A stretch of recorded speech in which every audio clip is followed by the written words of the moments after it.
Hello and welcome.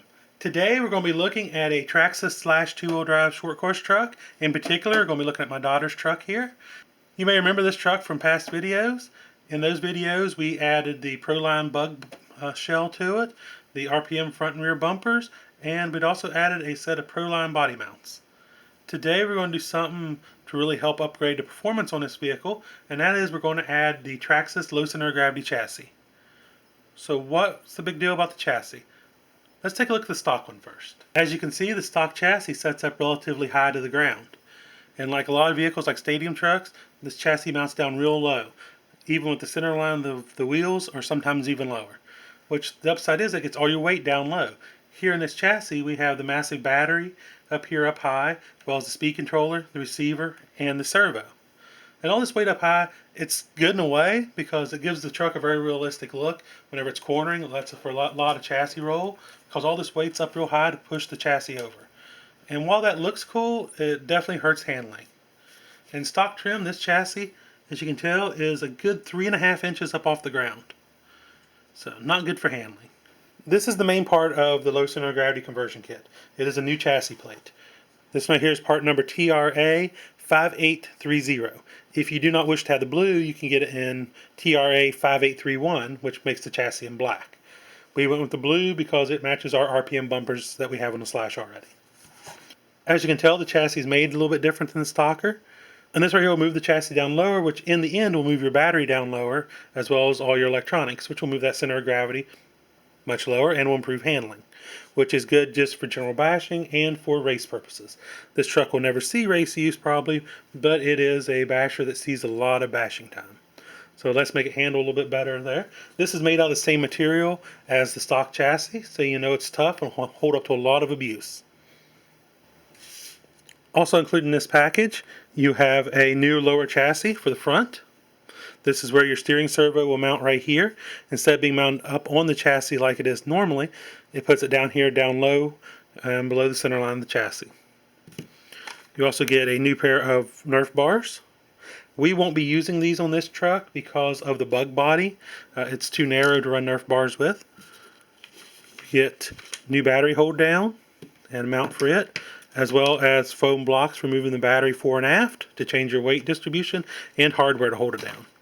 And last but definitely not least is a new pair of springs for the front shocks.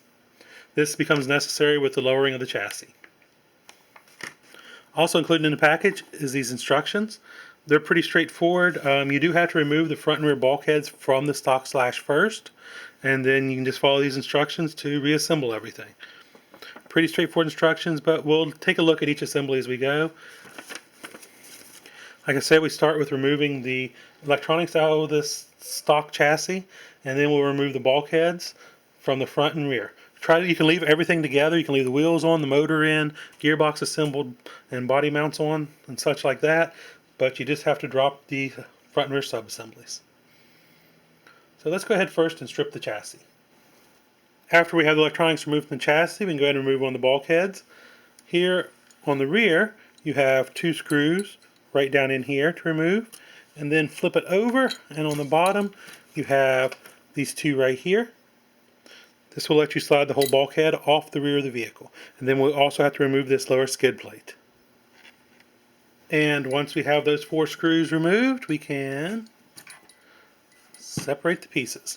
Let's go ahead and set this rear bulkhead aside for now. Like I said, that we do have to come back and remove this skid plate, but we're going to go ahead and remove the front bulkhead first and get it out of the way. Here in the front assembly, we have these 2 screws all the way in the front of the chassis, and then on the bottom we have these 2 right here in the skid plate to remove. Once we do that, we can pull this whole sub-assembly away, and I want to show you something real quick. An advantage to going to the other style chassis is it fixes this problem right here. See how the steering pin has popped up and out? The problem with this piece right here, the stock plastic piece on the bottom, is it flexes. Like if you hit something or a big jump, and it can pop the pin out of the chassis, which can end up messing up the steering pieces, break them, and cause a lot of uneven wear. The upside is this chassis will help this not be a problem as much anymore because it stiffens everything up and reroutes the steering. So you can also fix this problem from happening by replacing this right here with a piece like from RPM or any of the metal pieces out there that replace this. with aluminum, and then it's not such a problem. But with the stock part, that can happen. Okay, let's go ahead and remove this front assembly. Start by loosening those bolts, taking them out, and then we can pull it apart. Now we have those 4 front bolts out, so everything just slides apart, like so. The stock chassis, we can just go ahead and move it aside. And what we will do, we'll go ahead and remove this lower skid plate. Now to remove this lower skid plate here, it just takes these 2 bolts right here. But you also have 2 on this side for the steering. You have to remove these to pull the steering off of this skid plate. What I would recommend doing first is to go ahead and pull these 2, and it'll give you a little more flexibility at getting to these 2 screws right here a little bit easier. But either way is fine. There is no right way to go about this, just whichever one works for you. Now this right here is ready. We'll just set it aside, get out our rear piece, and in it we have to remove this lower skid plate as well, which we'll be doing taking out these 6 screws right here. Now we have those screws out, we just gently slide up a little bit on this and pull it out. Now this is a good time right here if you'd like to go ahead and pull the transmission the rest of the way out, re-lube it. I'm going to pull this piece of tape off here and see how the inside of the transmission looks. If it still looks good though, I won't bother with pulling the transmission and re-lubing it. If it doesn't, then I will. And this is also a good time now that all these parts that aren't normally exposed to go ahead and clean those up, as well as all your electronic pieces and stuff, like this bottom of the servo here, where it mounted to the chassis, has a bunch of goop and gunk on it. Just go ahead and clean everything up real nice and clean, and then we'll be getting ready to reassemble. Okay. Checked the grease, found it to be adequate, so we sealed the hole, and now we're ready to put our chassis and rear subassembly back together.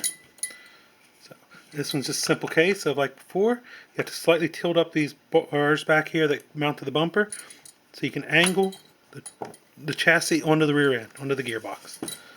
And once you get it in place, it'll just snap in like so. And now all we got to do is put those 6 screws back in it. We'll go ahead and do that, and then we will mount the front assembly.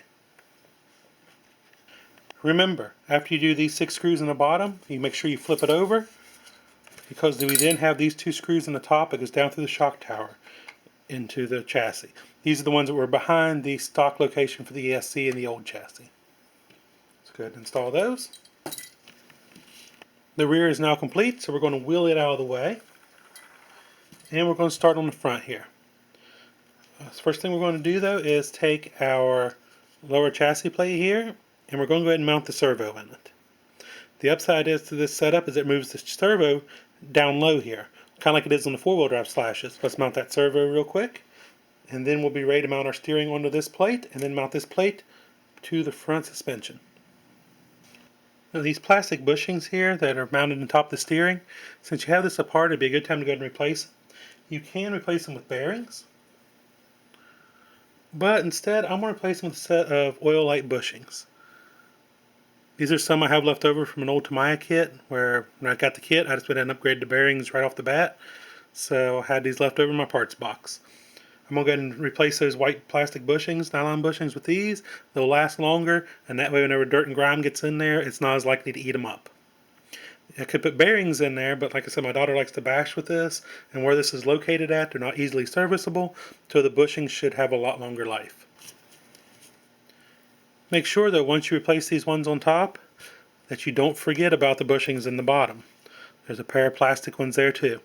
Go ahead and replace those as well, and like I said, that'll help tighten up your steering and give it better longevity. Once you have your steering mounted onto this chassis plate, this lower plate, you need to take these old screws here, which are way too long now, but you need the washer off of them. And it comes these new screws in the bag, parts bag came with the chassis. You're going to slide the washer onto them, and then install those into the steering here. Make sure you take this washer, and again put it on there.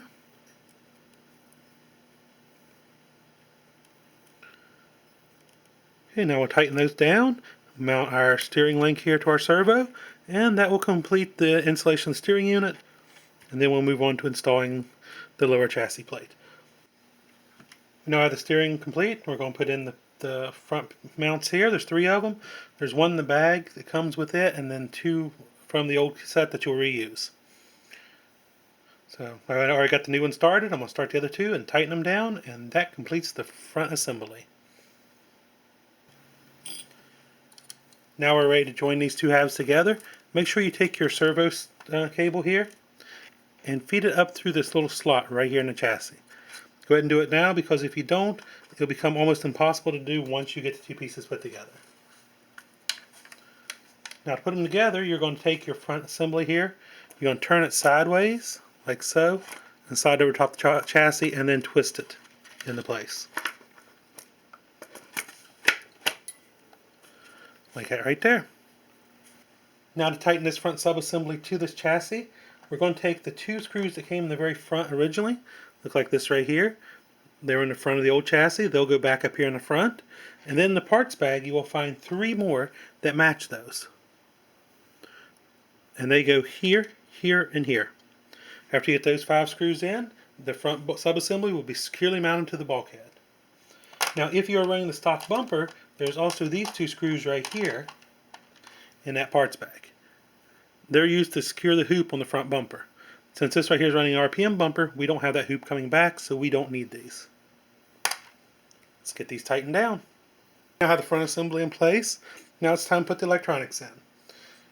This time, instead of the speed controller mounting clear back here and up high, it mounts over here to the chassis. Just reuse the stock screws that you used before to screw it in, and that'll hold it in place. But make sure you run your cable for your receiver underneath through the battery tray before you bolt this down. Just once again, one of the cases where it's a lot easier to do now than to come back and redo it later. Now we got the electronics in, we got to put in the hold down for the battery. Here's the original one, and it comes with a new one. These 2 pieces are identical, so it doesn't matter which one you use, but I'm going to go with the shiny new one. You just mount it back here, use the screws that you used to hold in the old one to mount it, and then up front here, it comes with a shiny new peg and body clip. So we just mount these up here. You could reuse the old one because they are identical. So it's up to you. But I'm going to put in the shiny new one. Just go ahead and get these mounted up. There we go. We got all the battery mounts in. I used the new foam block laid down on the back, on its side in the back, and the old foam block standing upright in the front. I did not use this bigger block because this way this fits the batteries that I'm running in this. And if we decide to move them farther forward, this front one isn't glued down, so we can just move it to the back. Next up is we have to pull these front shock springs off, and we're going to replace those with new ones. The chassis kit comes with these black ones here. And they're called black because that's how they're marked up top. That's the firmness. So by changing the height of the chassis, we also have to change the firmness of the springs. So let's go ahead and get those shocks pulled off and get those swapped out. We now have the new black springs on the front. These are quite a bit softer than the stockers that were on it. They don't need to be as stiff since there's not as much weight up high now. And also in the rear, I removed one set of spacers because now they're not needed because we don't have that high ride height anymore. Speaking of ride height, let's take a look and see what the new ride height is. Now our ride height is at right between 1.5 inches and 1.75 inches. So quite a difference there, quite a dramatic difference in the look of the chassis and truck together. Next thing to do is to put the body on it and see how well it fits. Normally we'd go ahead and put the Nerf bars on it, but like I said with this bug body, it's a narrow body, so the Nerf bars won't clear. And there we go. We got the low center of gravity chassis conversion kit installed. As you can see, the chassis now actually sticks down below the body. Before it was clear up here. So that made a world of difference there. We got all that heavy weight down low. The battery now mounts lower as well as the electronics. Let's take a look underneath the body here.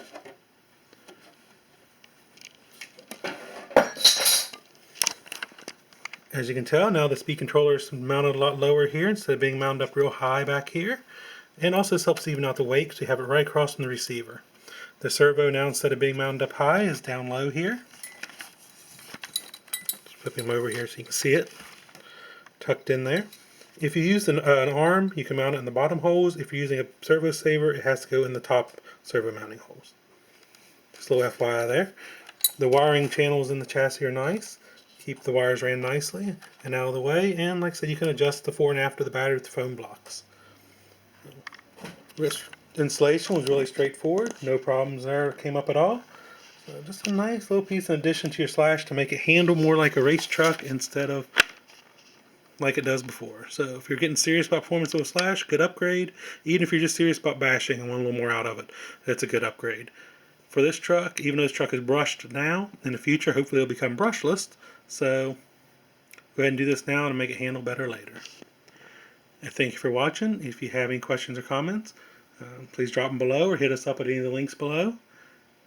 And happy RCing!